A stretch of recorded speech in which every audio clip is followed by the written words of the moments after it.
Hello বন্ধু, তোমরা কেমন আছো? আমি তো ভালো আছি। তো আমি দুদিন ধরে কোনো ভিডিও করিনি, ভিডিও করতেও পারিনি। একটু শরীরটা ঠিক ছিল না। তো আজকে আবার নতুন একটা ভিডিও নিয়ে এসেছি। আজকে একটা নতুন রেসিপি, নতুন দিন, নতুন সকাল। তো এখন 9:30 বাজে, আমার ভাত হয়ে গেছে। তো আজকে আমি তোমাদের সাথে একটা নতুন রেসিপি শেয়ার করব, মানে নতুন না, তাহলেও আমার কাছে নতুন। আমি তোমাদের কোনোদিনই এইটা দেখাইনি। দেখো, এখানে আমি লাউ সিদ্ধ করে রেখে দিয়েছি, আর করেছি আমি এইখানে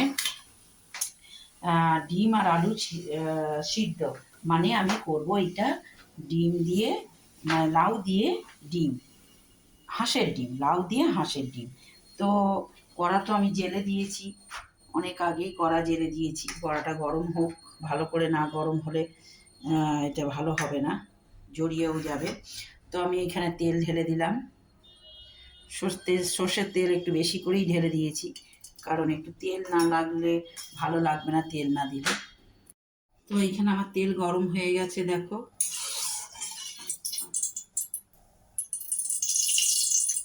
তো আমি এর মধ্যে দিয়ে দেব হাঁসের ডিম।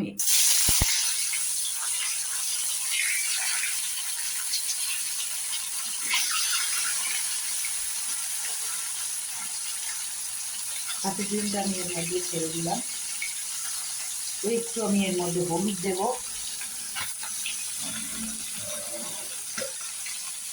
দাঁড়াও তোমাদের দেখাচ্ছি।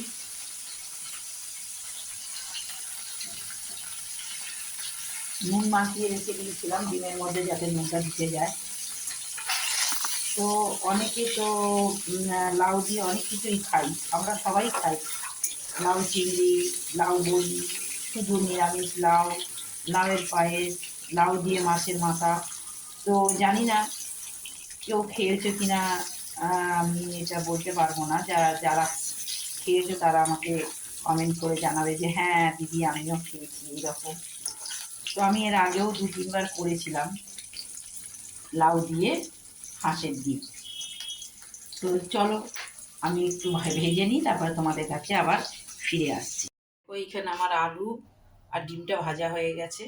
এবার আমি ফোড়নের মধ্যে দিয়ে দেবো একটা শুকনো লঙ্কা আর কিছু তেজপাতা। গোটা জিরেও দেওয়া যায়, কিন্তু গোটা জিরে আমার বাড়িতে এখন বাড়ন্ত, বা আমার তেজপাতাও বাড়ন্ত, যেটুকু ছিল সেটুকুই দিলাম।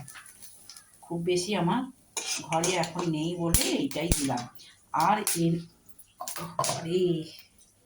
তেলটা গায়ে ছিটকালো বলে কিরম লাগলো গায়ের মধ্যে। তো ওই চলো, এই একটা পেস্ট বানিয়েছি। কি কি বানিয়েছি আমি তোমাদের দেখাচ্ছি। আমার তেলটা ফুলে যাচ্ছে, আমি এগুলো ঢেলে দিলাম। তো এই পেস্টটার মধ্যে আমি দিয়েছি সব রকম মশলা,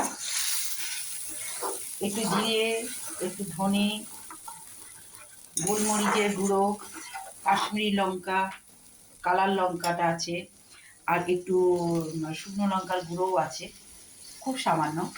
আর আছে তোমার গোটা গরম মশলা। এইগুলো সমস্ত একসাথে পেস্ট করেছি। হলুদ গুঁড়ো, শুধু নুনটা দিইনি এখনো।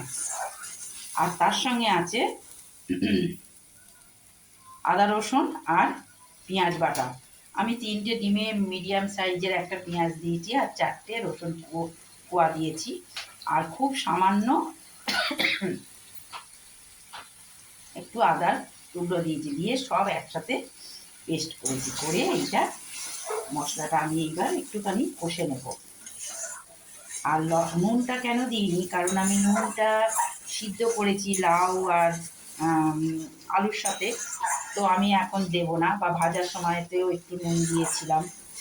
তো নুনটা আমি পরে দেব।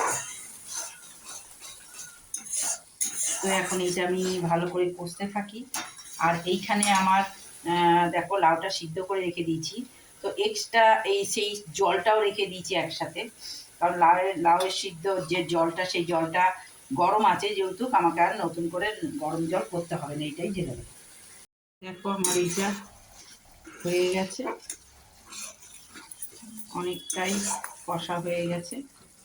এবার এইটার মধ্যে আমি দিয়ে দেব ডিম আর এই আলু যে ভাজাটা ছিল সেটা। এবার কিছুক্ষণ এইটা দিয়েও একটুখানি নাড়বো।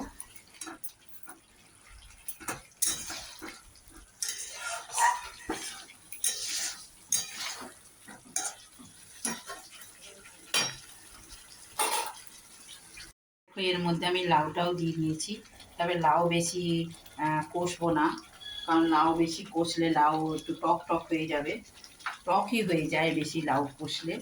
তো আমি একটু এইভাবেই লাউটা যেহেতু সিদ্ধ করে দিয়েছি, তো সামান্য একটু নাড়াচাড়া করে এবার জল দিয়ে দেবো। তো আমি এখনও আগে বলেছিলাম নুন দিইনি, তো এই দেখো পরিমাণ মতন একটু নুন দিয়ে দিলাম। এইটুকু নুনেতেই আমার হয়ে যাবে, কারণ আমি নুন দিয়ে সিদ্ধ করে দিয়েছি। বেশি নুন হয়ে গেলে জিনিসটা খেতেই বাজে হয়ে যাবে। তো আমি এই জিনিসটা ভালো করে এইভাবে একটুখানি নাড়াচাড়া করে নেব। তবে যেই জলটা দেখছো এই জলটা আমার ওই লাউয়ের জলই বেরিয়েছে, লাউ থেকে যে জলটা বেরোয় সেইটাই বেরিয়েছে। তো আমি এটা খুব বেশি আর নাড়বো না। দেখো আমার এমনি এটা মোটামুটি আগে মশলাটা কষিয়ে নিয়েছিলাম।